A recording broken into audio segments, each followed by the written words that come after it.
जय श्री कृष्णा दोस्तों। आज हम सुनेंगे दशमत्ता की छठे दिन की कहानी। एक राजा था, उसकी रानी कोमलांगी थी। वह फूलों की सैया पर सोया करती थी। एक दिन फूलों के साथ कच्ची कली भी आ गई। कच्ची कली के कारण उसे रात को नींद नहीं आई। वह करवटें बदलती रही। राजा ने पूछा, प्रिय आज क्या बात है जो तुम्हें नींद नहीं आ रही है? रानी ने बताया कि आज फूलों में एक कच्ची कली आ गई है। वह मेरे शरीर में चुभ रही है, इसी कारण मुझे नींद नहीं आ रही है। राजा ने शयन कक्ष में एक दीपक जला रखा था जिसे ज्योति स्वरूप कहते थे। ज्योति स्वरूप रानी की बात सुनकर हंसा। राजा ने हाथ जोड़कर उससे हंसने का कारण पूछा। ज्योति स्वरूप ने बताया कि अभी तो रानी को कच्ची कली के कारण इतनी तकलीफ हो रही है। कल सवेरा होने पर जब रानी का सिर का बोझा ढोना पड़ेगा तब इनकी क्या गत बनेगी। राजा ने पूछा कि क्या मेरे जीवित रहते ऐसा संभव है? तब दीपक ज्योति स्वरूप ने उत्तर दिया, हाँ संभव है, तुम्हारे जीते जी संभव है। ज्योति स्वरूप की बात सुनकर राजा ने मन में सोचा कि देववाणी कभी असत्य नहीं होती। होनी को कौन टाल सकता है। रानी को अवश्य बोझा ढोना पड़ेगा, परंतु यह हो सकता है कि यदि मैं इसे एक संदूक में बैठाकर समुद्र में बहा दूं तो संभव है कि यह बोझा ढोने से बच जाए, क्योंकि समुद्र में डूब जाने पर बोझा ढोने से बच जाएगी। राजा ने उसी समय रानी से कहा, चलो मैं तुम्हारे मायके में छोड़ आऊं, कुछ दिन तुम वहीं रहना। रानी बोली, परंतु महाराज मेरे मायके में तो कोई नहीं है, मैं वहाँ किसके पास रहूंगी? राजा ने कहा कि तुम्हारे गोत्रज संबंधी वहाँ बहुत अच्छी दशा में है, मैं उन्हीं के पास तुम्हें भेज देता हूँ। रानी ने राजा की बात मान ली। रानी ने बहुमूल्य आभूषण और कीमती वस्त्र धारण किए। तब राजा ने रानी को संदूक में बिठाकर नदी में बहा दिया। वह नदी समुद्र में ऐसी जगह मिलती थी जहाँ पर राजा के बहनोई का राज्य था। समुद्र से मोती निकालने का ठेका राजा के बहनोई ने ले रखा था।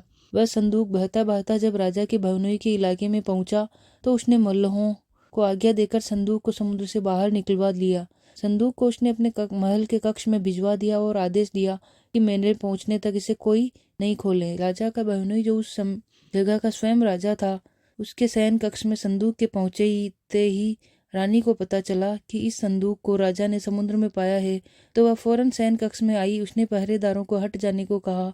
रानी ने संदूक खोल लिया। उसे संदूक के अंदर 16 श्रृंगार की एक स्वर्ग सुंदरी मिली। रानी ने अपने मन में सोचा कि यदि राजा इसको इस दशा में देखेंगे तो इसके ही हो जाएंगे और मुझे छोड़ देगा। इसलिए उसने उस रानी के सब जेवर कपड़े उतारकर उसे फटे पुराने कपड़े पहना दिए और संदूक में बंद कर दिया। राजा जब बाहर से महल में आए तो उसने रानी को अपने शयन कक्ष में बुलाया और रानी से पूछा कि क्या तुमने देखा कि संदूक में क्या है? रानी ने उत्तर दिया कि मैंने कुछ नहीं देखा, मुझे नहीं पता कि इस संदूक में क्या है। राजा ने रानी के सामने संदूक खुलवाया तो उसे संदूक के अंदर फटे पुराने कपड़े में एक स्त्री दिखाई दी जो भिखारिन सी लग रही थी। रानी ने कहा, यह कोई भिखारिन लग रही है, इसको कारखाने में भिजवा दिया जाए, वहां लकड़ी ढोकर अपना जीवन निर्वाह करती रहेगी। राजा ने रानी के कहे अनुसार उसे कारखाने में भिजवा दिया। एक दिन रानी की सहेलियां नदी में स्नान करके दशा माता का डोरा ले रही थी। उनके पास एक डोरा रह गया था। वे यह सोच रही थी कि इस डोरे को किसे दिया जाए कि उसी समय लकड़ी ढोने वाली रानी वहां आ गई। उन्होंने उसे रोककर पूछा, बहन हमारे साथ दशा माता का एक डोरा ले लो। रानी ने कहा कि मुझे डोरा लेने में कोई हर्ज नहीं है, परंतु मुझे तो खाने भर को नहीं दिया जाता, मैं इस डोरे की पूजा कैसे करूंगी? वे बोली कि तुम इस बात की चिंता मत करो, हम हर रोज इस जगह स्नान करने आया करेंगी। 9 दिन तक हम यहाँ पर कथा कहेंगी, तुम भी रोज आकर कथा में शामिल हो जाया करना। 10वें दिन पूजा होगी, तब दशा माता चाहेगी तो तुम्हारी दशा बदल जाएगी। रानी ने दशा माता का ध्यान कर डोरा ले लिया। उसी दिन रानी के पति राजा को यह चिंता हुई कि रानी को संदूक में बंद करके बहा तो दिया था, परंतु पता नहीं उसका क्या हाल होगा। उसकी खोज खबर लेने के लिए राजा एक नौका पर बैठकर नदी की यात्रा करता हुआ अपनी बहनोई के यहाँ पहुंचा। संध्या के समय वह अपनी बहन से बोला, मेरे हाथ पैर बहुत दर्द हो रहा है, किसी दबाने वाले को बुलाओ। तब उसकी बहन ने लकड़ी ढोने वाली भिखारिन को बुलाकर लाने की आज्ञा दी। उसे कहा, आज रात तुम मेरे भाई के पैर दबा दो। वह बड़े संकोच में पड़ गई। अपने मन में सोचने, आज तक मैंने किसी पुरुष को छुआ तक नहीं। रानी अपने भाई के पैर दबाने के लिए उस पर जोर डाल रही थी, इसलिए लाचार होकर उसने हाँ कर दी। राजा के पैर दबाते दबाते रानी को उसके पाँव में पद्म दिखाई पड़ा।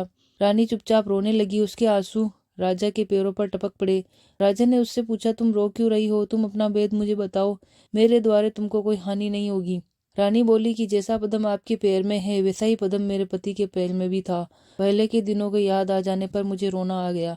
राजा ने उसे पहचान लिया। राजा बोला, मैं समझ गया, अब तुम्हें पैर दबाने की जरूरत नहीं है। तुम्हारे भाग्य में जो लिखा था वह तुम्हें भोगना ही पड़ा। मैंने उसे टालने के लिए जो उपाय किया था उसका नतीजा उल्टा ही निकला। तुम्हें मेरे जीते जी लकड़ियां ढोनी पड़ी। सवेरा हुआ परंतु अतिथि राजा सोकर नहीं उठा और न पेल दबाने वाली दासी ही कमरे से बाहर निकली।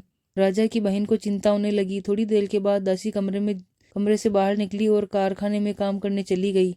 रानी ने कमरे में जाकर अपने भाई को जगाया। उसको बोला, भाई बोला, मेरी तबीयत ठीक नहीं है, मेरा सिर दर्द कर रहा है, मैं अभी आराम करना चाहता हूँ, मेरा मन भी बहुत व्याकुल हो रहा है। रानी ने पूछा कि आखिर बात क्या है, कुछ तो बताओ। राजा ने कहा, बड़ी शर्म की बात है, मैंने तुम्हारी भाभी को जानबूझकर संदूक में बिठाकर तुम्हारे पास इसलिए भेजा कि इसे यहाँ आराम से रखा जाएगा, परंतु उसे तो यहाँ लकड़ियाँ ढोनी पड़ रही है। उसके तुमने सारे गहने कपड़े उतारकर उसे रास्ते की भिखारिन बना दिया।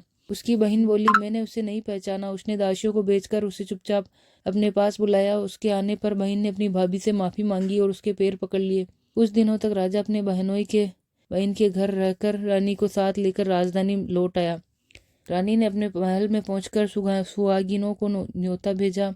बड़ी धूमधाम से दशा माता के डोरे की पूजा की और नगर में ढिंढोरा पिटवाया गया कि आज से अमीर गरीब सब दशा माता का डोरा लिया करें और श्रद्धा पूर्वक पूजा किया करे। जिसके पास पूजन पारण के लिए धन की कमी हो वह महल से ले जाया करे। जिस प्रकार रानी के दिन दशा माता ने फेरे वैसे ही सबकी दशा को ठीक करे।